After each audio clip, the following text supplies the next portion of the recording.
Mesdames, Messieurs, bienvenue. Alors aujourd'hui, j'ai un grand plaisir de recevoir des personnes qui vont nous parler de quelque chose de très très important.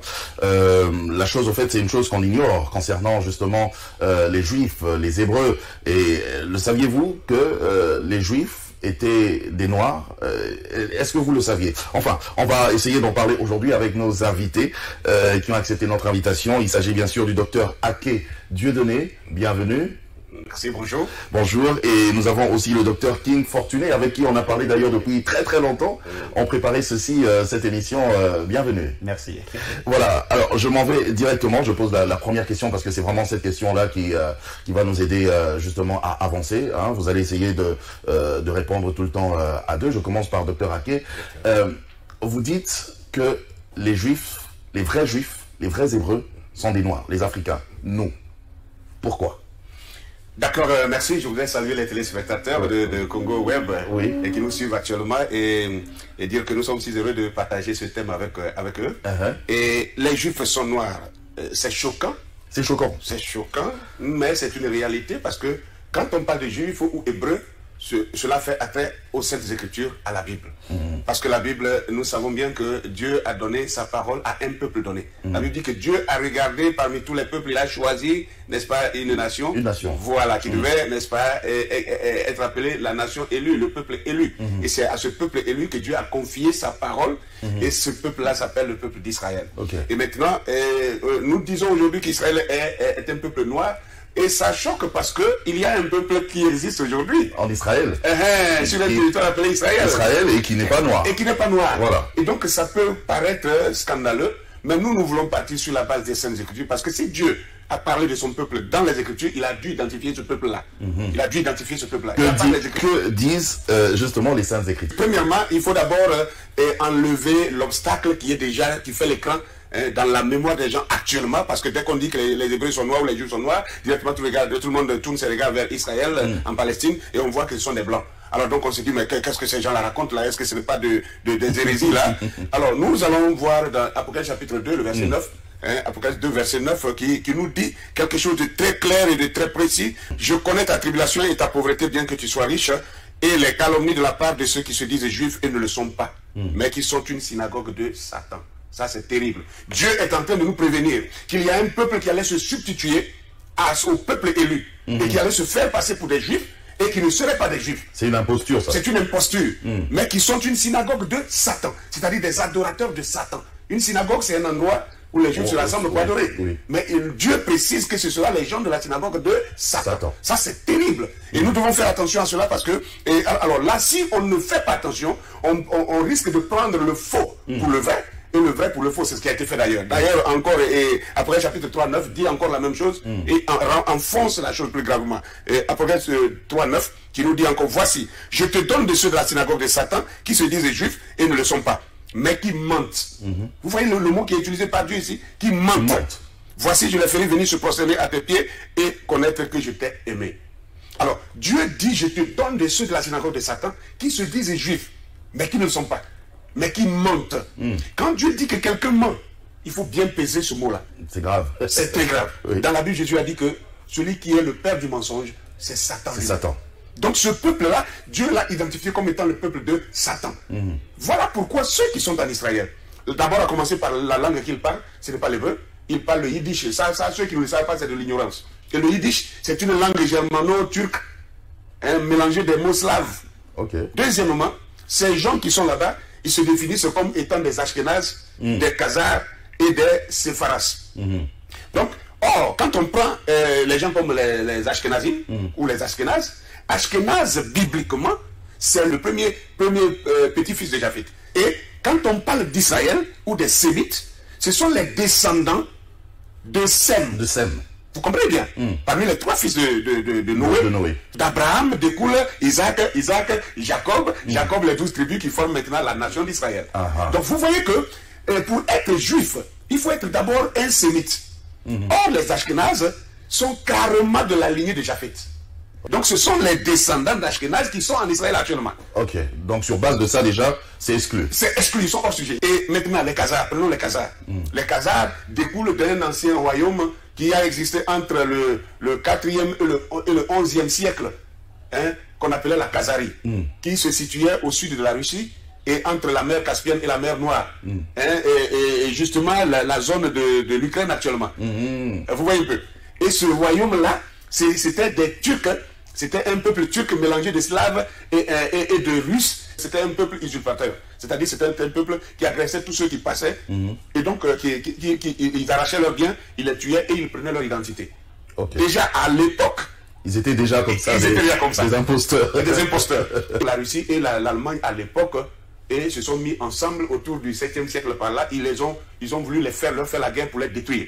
Et on leur a dit, vous choisissez une de ces religions ou alors on vous massacre. Et ils ont choisi le judaïsme.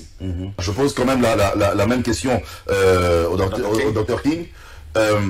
Allez, essayez de nous éclairer encore plus, de creuser encore plus, parce que le docteur Ake est parti déjà sur base de ce texte d'Apocalypse, et il nous a même parlé des enfants de Noé, il a même évoqué les 12 tribus d'Israël.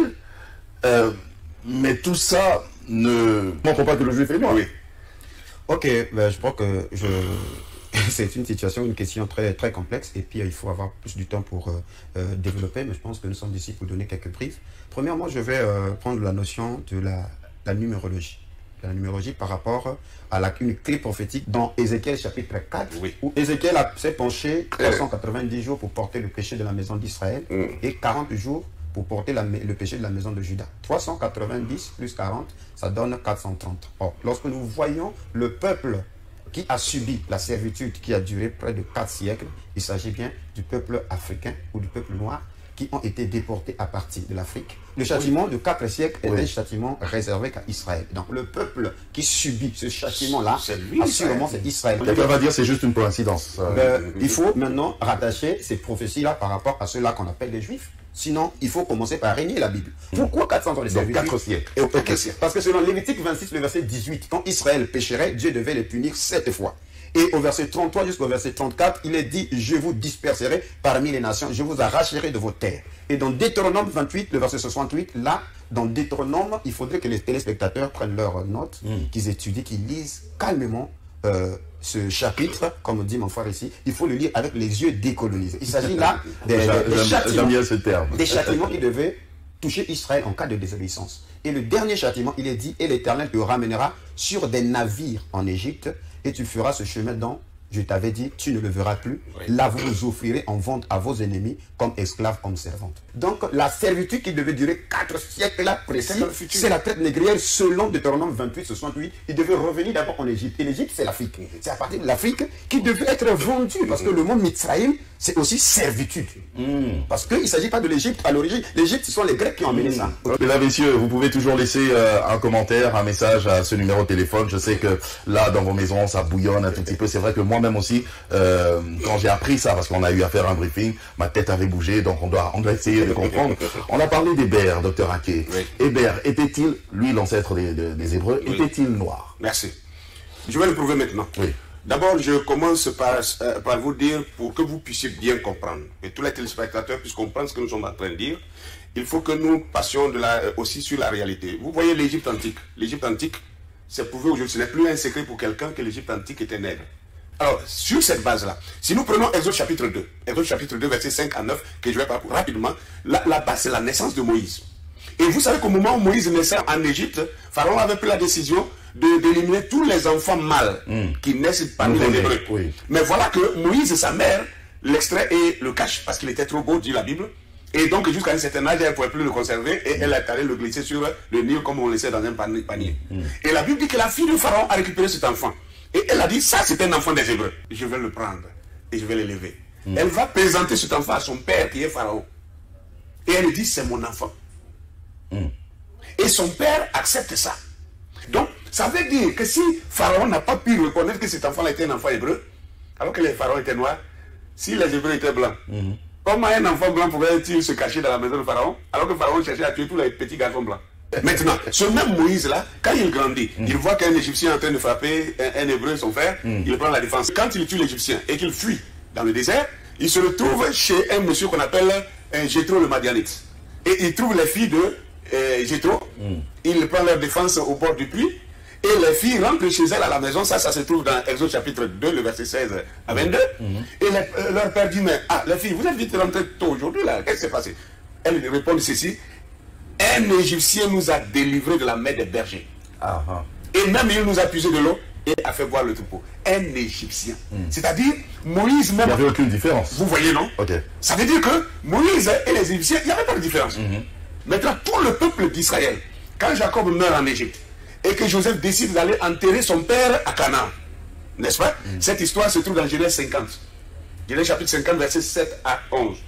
Et Joseph fut en l'honneur de son père un deuil de 7 jours. Les habitants de Canaan furent témoins de ce deuil dans l'ère d'Atad, et ils dirent, voilà un grand deuil parmi les Égyptiens. C'est-à-dire tout Israël, tous les enfants d'Israël, ils quittent l'Égypte, ils reviennent à Canaan pour enterrer leur père, et on les confond aux Égyptiens. Si les Égyptiens sont noirs, et que toute la famille d'Israël... Tout le monde était confondu. Ils sont confondus. Attendez. Tout le monde était noir. Alors, maintenant on va entendre ce que Job dit de sa propre peau, sa couleur. Job 30, le verset 28 et 30. Job 30, 28 et 30. Job dit ceci: je marche noirci, mais non par le soleil. Je marche noirci, mais non par le soleil. Je me lève en pleine assemblée et je crie. Ma peau noircit et tombe. Mes os brûlent et se dessèchent. Job qui parle comme ça. Je marche noirci, mais ce n'est pas le soleil qui marche. Si ce n'est pas le soleil, ça veut dire quoi? Il est né naturellement noir. Donc Job, dans sa galère, dans sa misère, dans sa souffrance, dans sa maladie, ça dit quand un Africain a souffert les maladies, il devient plus noir. La misère, la galère. Il est en train de dire ça. Un blanc, même malade, ne peut pas devenir noir. Non, pas du tout. Ça c'est clair. Est-ce que Jésus était noir?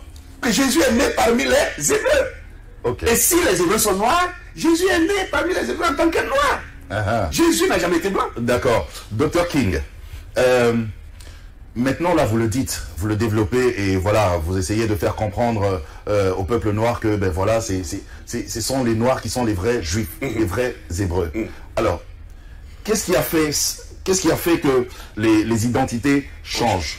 Aujourd'hui, les juifs, c'est d'autres personnes là qu'on connaît, qui sont en Israël, qui sont tout blancs, et les noirs, ben voilà, c'est nous, on est là comme ça. Ben merci. Premièrement, il y a la prophétie ou le conflit entre Jacob et son frère Esau.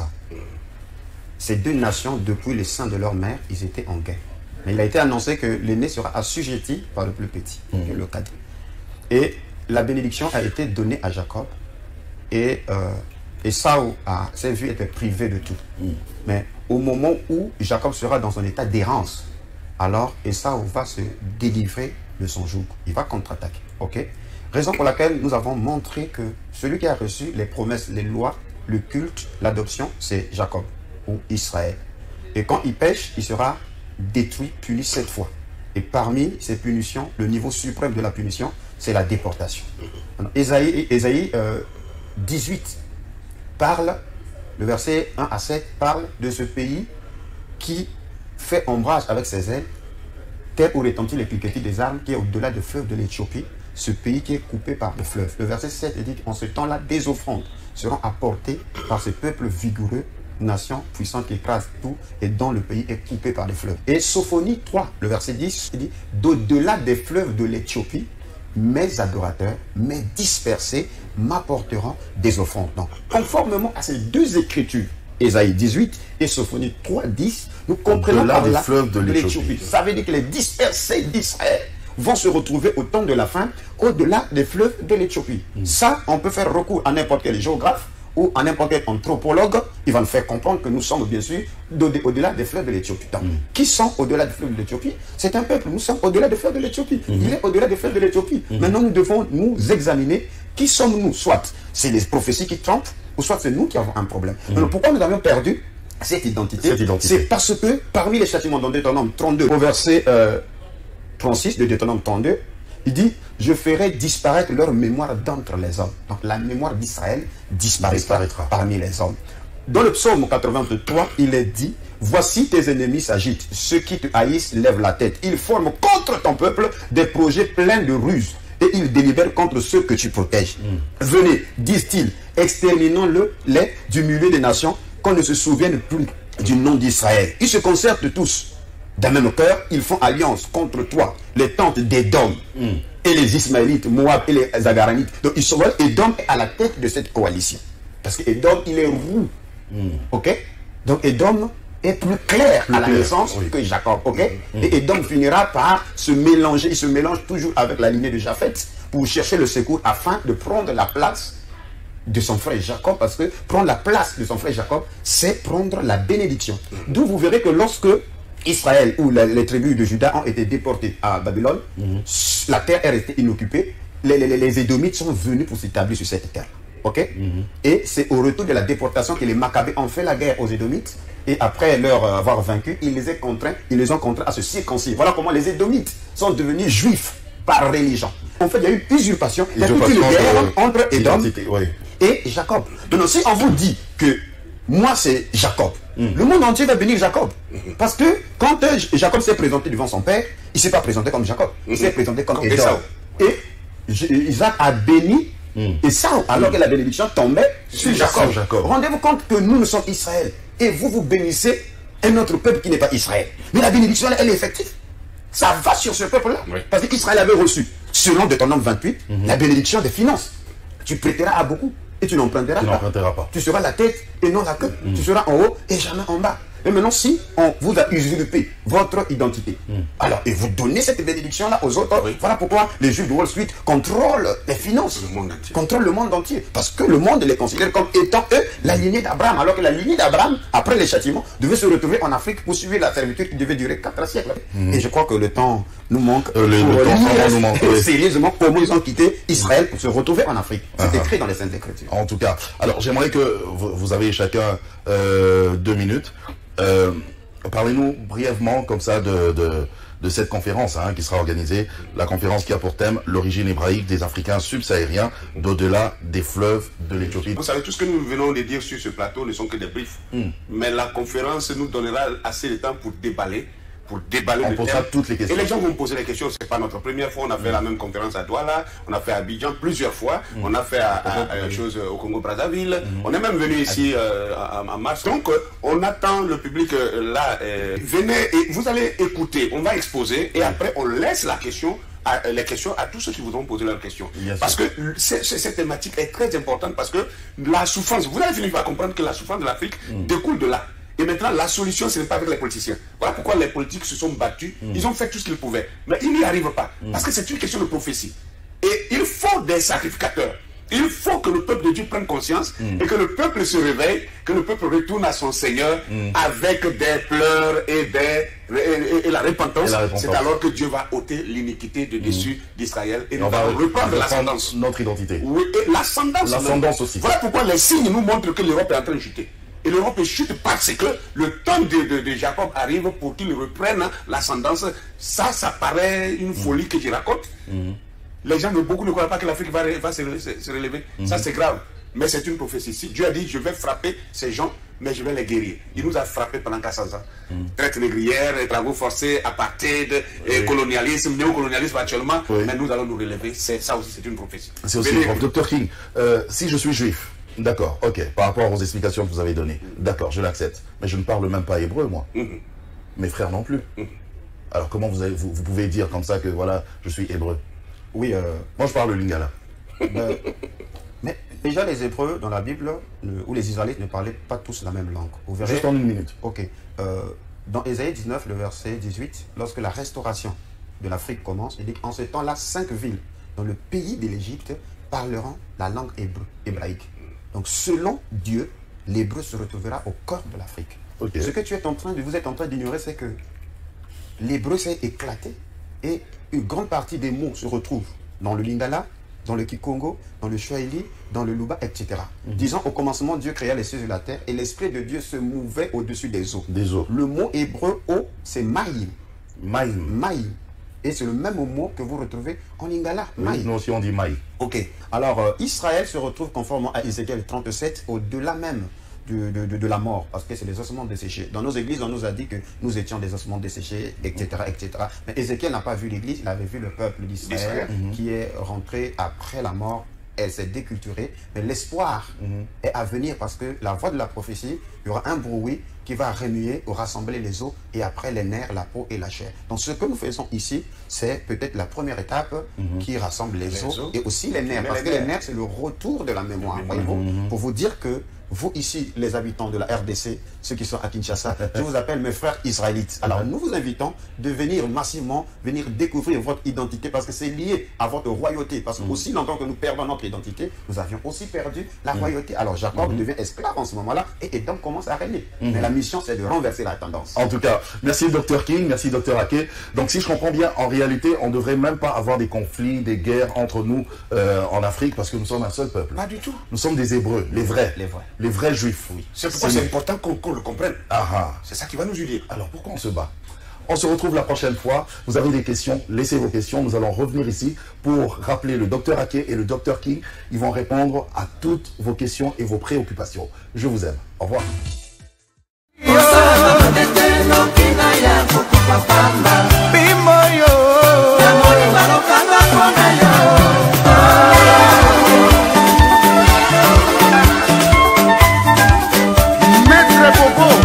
Le Vendôme, Maître les Malais, double one. Oh, Maître Tono, Maître Devena Bissel.